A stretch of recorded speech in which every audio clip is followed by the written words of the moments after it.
Hello guys, welcome to my mini blog. তো এইটা দেখো পার্ট 2টা। তো এখানে যজ্ঞটা এত সুন্দর করে উঠেছিল, ব্রাহ্মণও বলছিল অনেক সুন্দর হয়েছে যজ্ঞটা।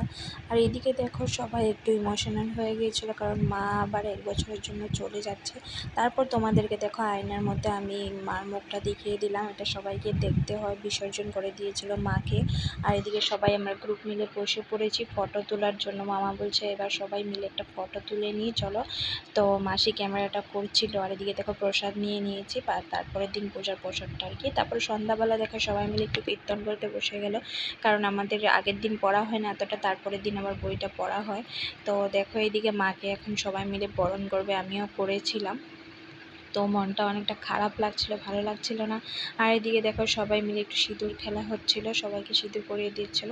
তো আমাকে তো ভরিয়ে দিয়েছিল। তো এদিকে দেখো মাকে এখন বার করা হচ্ছিল। তারপর দেখো লাস্ট ফিনিশিং কী করেছে, এত বৃষ্টি